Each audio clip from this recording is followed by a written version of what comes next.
India کے شہر آگرہ میں مغل امپائر کے آرکیٹیکٹس کا ایک ایسا شاہکار موجود ہے جس کو آج پوری دنیا تاج محل کے نام سے پہچانتی ہے۔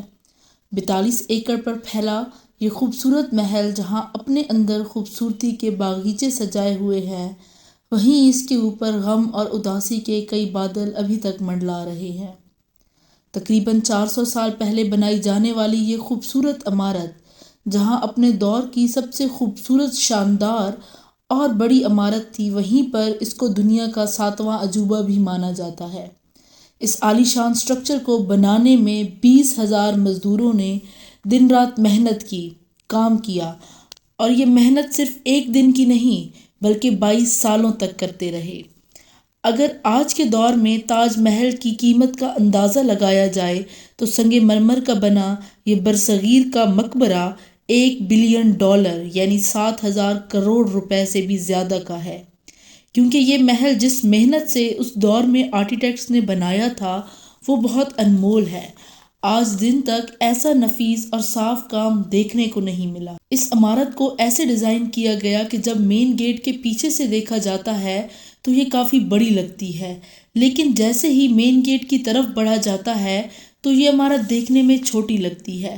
سر کو چکرا دینے والی یہ ٹرک کوئی پہلی عمارت نہیں تھی جو مغل آرکیٹیکٹس نے بنائی تھی۔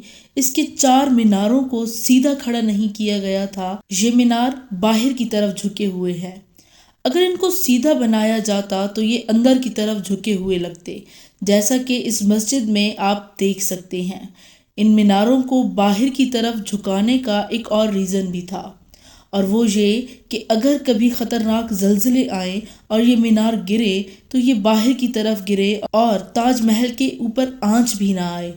تاج محل کے وہ کون سے راز ہیں جن کو 400 سال پہلے چھپانے کی کوشش کی گئی تھی، اور جب اس دور میں کنکریٹ یا سٹیل ہی نہیں تھا تو اس دور میں یہ عالی شان مقبرہ اور اس پر موجود 40 میٹر اونچا گنبد کیسے بنایا گیا؟ ناظرین، یہ معاملہ شروع ہوا تھا سن 1607 میں، جب برصغیر میں مغل بادشاہ راج کیا کرتے تھے۔ اس دور کے مغل بادشاہ کا سب سے چھوٹا بیٹا شہاب الدین محمد خرم جب 15 سال کا ہوا تو اس کی سالگرہ کو سیلیبریٹ کرنے کے لیے آگرہ فورٹ میں ایک پارٹی رکھی گئی۔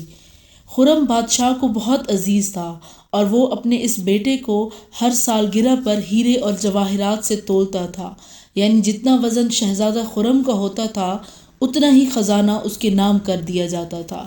مگر اس جنم دن پر کچھ اور ہی کیا گیا تھا۔ انہوں نے اپنے بیٹے کی شادی اپنے وکیل کی بیٹی سے کر دی، جن کا نام ممتاز محل تھا۔ اگلے 10 سالوں تک شہزادے نے کئی جنگیں لڑی اور بھرپور کامیابی بھی حاصل کی۔ بادشاہ نے ان کو شاہ جہاں کا لقب دے دیا، جس کا مطلب تھا دنیا کا بادشاہ۔ شاہ جہاں کی کل 6 بیویاں تھیں اور ان میں ان کو سب سے محبوب تھی ممتاز، اور یہی وجہ تھی کہ ان کا زیادہ تر وقت ممتاز محل کے ساتھ ہی گزرتا تھا۔ وقت تیزی سے گزرتا جا رہا تھا۔ 4 سالوں کے بعد یعنی سن 1621 میں بادشاہ چل بسے۔ شاہ جہاں نے اپنے والد کی موت کے 7 سالوں بعد یعنی سن 1628 میں بادشاہت کا عہدہ سنبھالا۔ یہ دور مغل امپرر کا سب سے بہترین دور تھا۔ شاہ جہاں سارے فیصلے خود کرتا تھا، مگر وہ مشورے لیتا تھا اپنی بیوی ممتاز محل سے۔ بادشاہت سنبھالے ابھی 1 سال ہی ہوا تھا کہ دوبارہ جنگ کا سامنا کرنا پڑا۔ یہ جنگ 2 سالوں تک چلتی رہی اور شاہ جہاں اس میں کامیاب ہوتے رہے۔ اس جنگ کے دوران ان کی بیوی ممتاز ماں بننے والی تھی، وہ بھی شاہ جہاں کے 14ویں بچے کی، اور وہ بیمار پڑ گئی اور سن 1631 میں وہ اس دنیا سے چل بسیں۔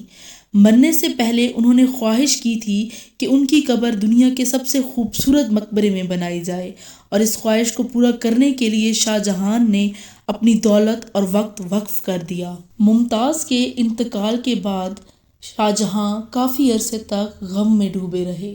انہوں نے 8 دن تک کھانا نہیں کھایا اور 2 سال تک کوئی موسیقی نہیں سنی۔ ممتاز کے انتقال کے 6 ماہ بعد یعنی سن 1632 میں تاج محل کا کام شروع کیا گیا۔ قریب 20,000 سے زیادہ مزدور، پتھر تراش اور کاریگروں کو سارے برصغیر سے اکٹھا کیا گیا۔ دریا کے نزدیک قبر ہونے کی وجہ سے اس کو بنانے میں بہت مشکلات پیش آئی، کیونکہ دریا کے قریب مٹی بہت نرم ہوتی ہے، تو اس کی فاؤنڈیشن کو اتنا مضبوط بنانا تھا کہ کوئی بھی حالت ہو، کسی بھی دور میں یہ فاؤنڈیشن خراب نہ ہو۔ تاج محل کی فاؤنڈیشن کو بہت مضبوط بنایا گیا۔ اس کے لیے مزدوروں کے ساتھ ساتھ ہاتھیوں کا بھی استعمال کیا گیا۔ فاؤنڈیشن کے بعد باری تھی بلڈنگ کے ڈیزائن کی، ایسا ڈیزائن جو کبھی کسی نے نہ بنایا ہو اور نہ ہی سوچا ہو۔ شاہ جہان نے یہ ڈیزائن اپنے باپ دادا کے بنے مقبروں سے لیا تھا۔ باپ کے مقبرے سے میناروں کا آئیڈیا لیا، دادا کے مقبرے سے بلڈنگ کور کا آئیڈیا لیا اور چچا کے مقبرے سے ڈوم کا آئیڈیا لیا۔ ان سب ڈیزائن کو اکٹھا کیا گیا اور ایک شاندار اور عالیشان ڈیزائن بنایا گیا۔ اس کو بنانے کے لیے کروڑوں اینٹیں بنائی گئی، وہ اسی وقت ہی بنائی گئی اور اسی وقت ہی استعمال کی گئی۔ اس کو بنانے کے لیے بڑی دولت لگائی گئی، شاہی خزانہ بھی خالی ہونے لگا، لیکن شاہ جہان کو کسی بھی چیز کی پرواہ نہیں تھی۔ انہوں نے پوری کرنی تھی تو صرف ممتاز محل کی گئی وہ خواہش۔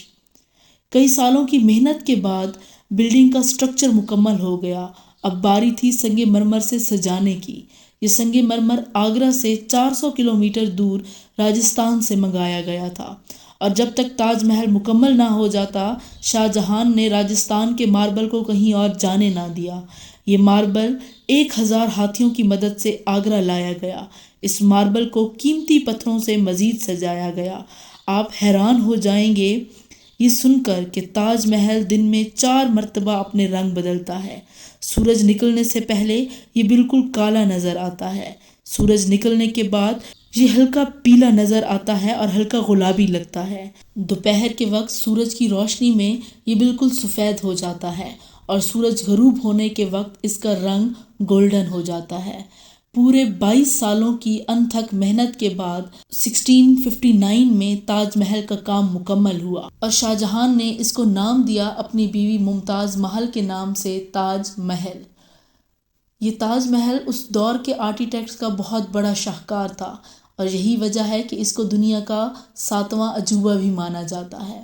یہ شاہکار بننے کے بعد شاہ جہان ہر سال ممتاز محل کی برسی پر ان کے اس مقبرے پر جاتے اور ان سے ملاقات کرتے۔ اس محل میں ایک انٹرنس اسپیسیفک رکھی گئی تھی جہاں سے صرف شاہ جہان آ سکتا تھا اور شاہ جہاں کے گھر والے داخل ہو سکتے تھے۔ اس کی دیواروں پر بہت خوبصورت اور نفیس کام کیا گیا ہے۔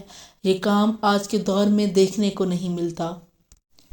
شاہ جہان کا بنایا گیا یہ عالی شان مقبرہ مکمل تو ہو گیا تھا، مگر اس مقبرے کے مکمل ہونے تک مغل بادشاہت اپنے آخری حصے تک جا پہنچی تھی۔ اس محل کے بننے کے 4 سالوں بعد شاہ جہان اور ممتاز محل کے اپنے ہی بیٹے نے اپنے باپ کی حکومت کا تختہ پلٹ دیا اور ان کو قید میں ڈال دیا۔ اس قید میں ان کو صرف یہی اجازت تھی کہ وہاں پر ایک ایسی کھڑکی بنائی گئی تھی جہاں سے وہ تاج محل کو دیکھ سکتے تھے۔ 74 سال کی عمر میں شاہ جہان بھی اس دنیا فانی سے چل بسے، اور ان کو بھی ممتاز محل کے ساتھ تاج محل میں ہی دفن کر دیا گیا۔ امید کرتی ہوں آج کی ویڈیو آپ کو بہت پسند آئی ہوگی۔ مجھے کمنٹ کر کے ضرور بتائیے گا۔ کل ملتے ہیں ایک نئی ویڈیو کے ساتھ۔